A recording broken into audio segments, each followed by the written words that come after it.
Vamos a ver la relación de la Constitución política y los tributos. La Constitución política de Colombia y los tributos. Para este ejercicio vamos a tener abierto el archivo de la Constitución política. Una Constitución política la vamos a tener a la mano para que todos participemos activamente de este ejercicio. ¿Cuál es la finalidad? Ver cada uno a la mano de dónde nacen y de dónde tienen origen las leyes, las normas, para que veamos de primera mano pues que esto no es algo que yo me lo inventé o lo traje de cualquier lado, sino que existe una base jurídica, una norma que respalda estos postulados que vamos a citar, en este caso, que son principalmente de la Constitución. Entonces, voy a leer lo que nos indica el artículo 4 de la Constitución política, y ustedes allá lo van a ir teniendo a la mano, y a medida de que sea necesario vamos a participar leyendo cada uno el artículo que les indique. Entonces lo voy a leer y ya enseguida alguno también participa y lo lee enseguida de que yo lo lea y se los indique. La Constitución política es norma de normas y en caso de incompatibilidad entre esta y las leyes u otras normas prima la Constitución. Eso nos indica el mismo artículo 4 de la Constitución política, nos indica que la Constitución es norma de normas, prima sobre todas, ¿sí? Y en caso de que haya alguna incompatibilidad, alguna inconsistencia, alguna falta de determinación de poder interpretar o definir algo, se acude en últimas a los postulados constitucionales. Jerarquía de las leyes en Colombia. La Constitución política es la principal norma, como lo acabamos de leer. Luego sigue en su orden las leyes, que las emite el legislador, el Senado, en sus dos cámaras, Senado y Cámara de Representantes. Los decretos, que son emitidos por el presidente y sus ministros. Las ordenanzas y acuerdos, que como ya lo habíamos mencionado estos temas, lo volvemos a recordar. Las ordenanzas vienen de las asambleas departamentales. Los acuerdos de los consejos municipales, de ahí vemos que el presidente no es una rueda suelta porque él trabaja, a él lo controlan y trabaja en armonía y en llave con el Senado.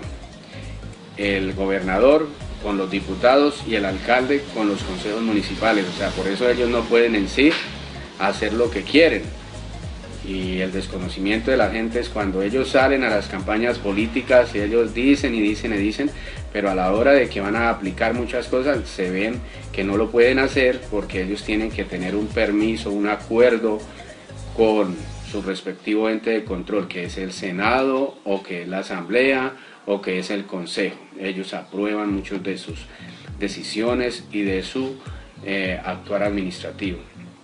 Las resoluciones generales, que son de las entes de control, de las superintendencias, que mencionamos, que la superintendencia financiera, la superintendencia de industria y comercio, la superintendencia de sociedades, la superintendencia de notariado y registro, la superintendencia de las entidades del subsidio familiar o de las cajas de compensación familiar, perdón, las circulares o conceptos que vienen de los órganos administrativos o de control, por ejemplo, como la DIAN, el Consejo Técnico de la Contaduría Pública, la Junta Central de Contadores y así sucesivamente la entidad que regule cada profesión, ¿ya? Entonces, esta es la jerarquía de las leyes. Principios constitucionales del sistema tributario. Vamos a ver que el principal principio del sistema tributario lo contiene o está en el artículo 95 de la Constitución política. Entonces vamos a verlo para que tengamos presente este artículo, que es el que alrededor del cual giran los tributos en Colombia. Seguidamente tenemos el artículo 13 de la Constitución, que nos habla de la igualdad. El artículo 363, que nos habla de la equidad, la progresividad y la eficiencia. Entonces vamos a ver este artículo tan importante. Elementos e irretroactividad de los impuestos. Lo encontramos que está en el artículo 338. Y para terminar, tenemos que el artículo 15 y 74 nos habla de la reserva de ley. La no confiscación. El artículo 34 de la Constitución nos indica: se prohíbe la confiscación, pero se permite por sentencia judicial declarar extinguido el dominio sobre bienes por enriquecimiento ilícito en perjuicio del tesoro público o con grave deterioro de la moral social. Sí, entonces vemos que sí se puede confiscar, y en realidad sí se confiscan y se pueden extinguir, pero tiene que surtir un proceso jurídico en donde el que determina es un juez mediante una sentencia judicial, y sabemos de que detrás de un proceso jurídico, una sentencia, pues hay un periodo y un proceso a veces generalmente largo, de 2, 3, 4, 6, 10 años. ¿Sí? Así es un proceso hasta que se determina en sí, y muchas veces el resultado es ese, que se le retiran, se le quitan los bienes a una sociedad, a una persona. Derecho a la propiedad. Se garantiza la propiedad privada, pero prima el interés público sobre el particular. Por ello, la propiedad la considera la Constitución política como una función social que implica obligaciones.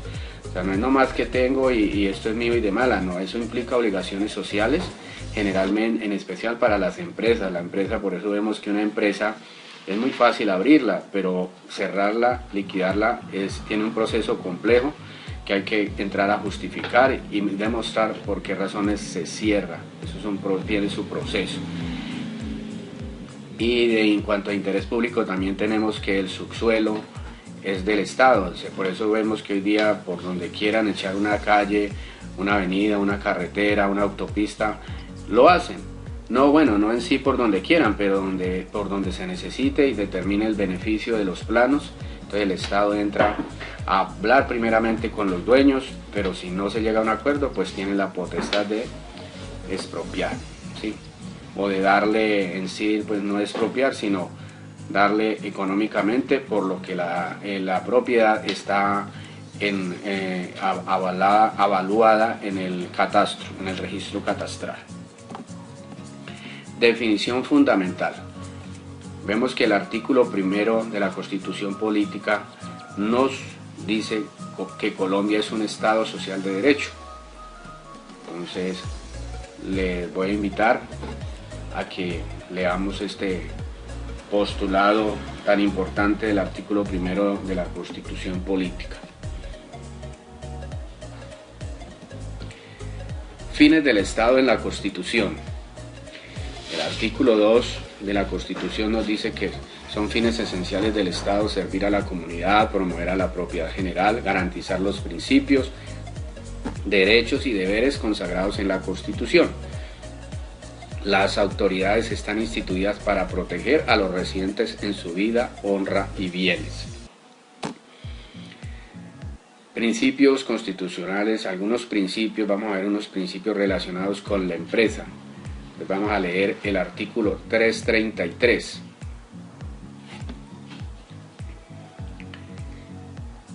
Ahora vamos a leer el artículo 58.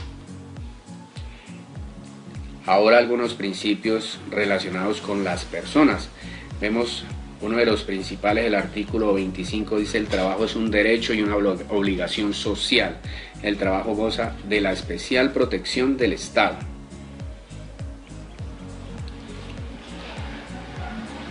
Entonces vemos que el trabajo es un derecho y una obligación social.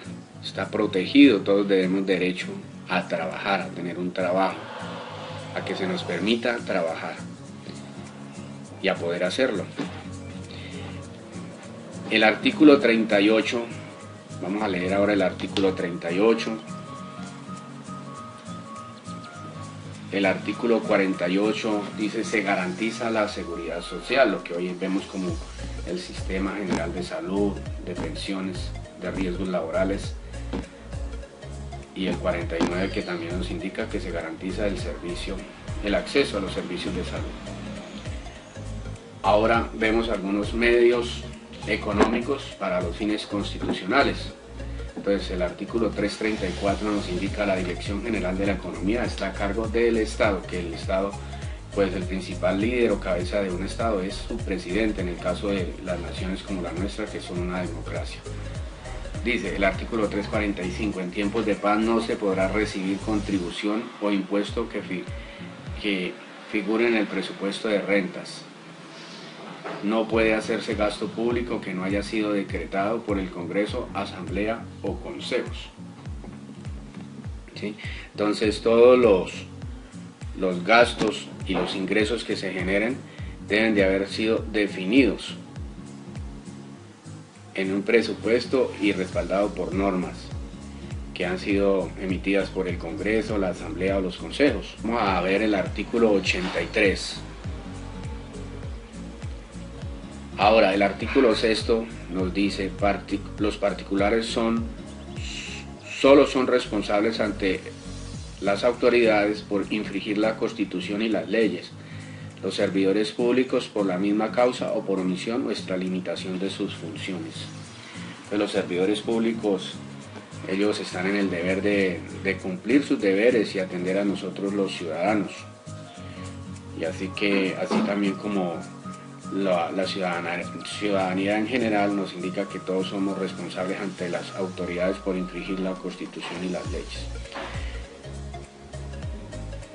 El artículo 90 nos indica: el Estado responde patrimonialmente por daños antijurídicos imputables por acción o omisión de autoridades. El Estado debe repetir contra el agente suyo cuando hay conducta dolosa o gravemente culposa. Esto nos indica que cuando los trabajadores del Estado, los funcionarios públicos cometen alguna falta en contra de una empresa o los ciudadanos, pues el Estado tiene que responder económicamente por eso, o responder por lo que haya sucedido, pero según el caso puede repercutir contra ellos. Ellos pueden, o sea, el Estado se va contra ellos para que le respondan por lo que haya que cumplir o dar. El artículo 339 nos habla que debe haber un Plan Nacional de Desarrollo. El 340 habrá un Consejo Nacional de Planeación. El 341 un Plan Nacional de Inversiones. Vamos a ver algunas de las funciones de las autoridades o funcionarios del Estado, empleados del Estado. Deben tener un adecuado recaudo de los impuestos, esto lo indica el artículo 189. Cumplir el debido proceso, el artículo 29, un espíritu de justicia, eso está en el artículo 683 del Estatuto Tributario. No debe ser parte en el proceso, el fin es cumplir las leyes, o sea, no se deben hacer parte buscando el beneficio de uno u otro, sino a cumplir lo que les corresponde. Moralidad y eficacia en función administrativa, el artículo 209. Evitar requisitos adicionales. Efectividad de derechos en los derechos administrados. Esto es el Código Contencioso Administrativo, artículo 2. Crear conciencia que el éxito de las empresas conduce a crear impuestos. La aplicación de la ley. La prohibición de requisitos fuera de la ley está en la Constitución Política, artículo 84. Igualdad, moralidad y eficacia, ya lo hemos estado viendo. Imparcialidad, artículo 209. Normas para funcionarios, la aplicación de las leyes. Esto está en el artículo 383 en la parte tributaria, artículo 383 del Estatuto Tributario. La extralimitación de funciones por parte de los funcionarios del Estado, en el artículo 6 de la Constitución. Bueno, derechos actuaciones para derechos de administrativos, derogación de leyes del Código Civil. En cuanto a la interpretación de la ley, la interpretación de la ley debe hacerse con autoridad. Esto lo encontramos en el artículo 26 y 27 del Código Civil, el espíritu general de la legislación y equidad natural, Código Civil, artículo 4 y 5. Los yerros tipográficos no afectan la intención de la ley, lo que quiere indicar la ley. Así que porque le faltó una tilde, le faltó una O, una S, las palabras de la ley. Ahora vemos acá la jerarquía institucional de las leyes en Colombia. Entonces, en primer plano tenemos arriba la Corte Constitucional, que ella en la última instancia ella puede emitir fallos y sentencias. El Consejo de Estado tiene a su cargo los juzgados administrativos, ella emite sentencias. La DIAN tiene conceptos, las superintendencias da conceptos o resoluciones, y otros entes como la Junta Central de Contadores, en el caso de los contadores, en el caso de los médicos, el Consejo Nacional de Medicina, algo así, tienen también conceptos que controlan a la profesión. Entonces aquí estamos viendo un proceso, un proceso tributario llega primeramente a la DIAN, de ahí si no se llega a un acuerdo, si no se soluciona, ya pasa a un nivel de un juzgado administrativo, luego sube al Consejo de Estado y por último, sin nada que las cosas se solucionan o se llega a un acuerdo, llega a la Corte Constitucional, en la instancia final. Jurisprudencia indica la interpretación judicial de la aplicación de las leyes. Doctrina, pronunciamientos oficiales o académicos, postulados usados en el derecho. Dame la prueba y te daré el derecho. Primero en la ley, primero en el derecho. Sí, así es el Estado de Derecho. Usted me demuestra con pruebas y se obtiene el derecho, el beneficio. Sin prueba no hay derechos.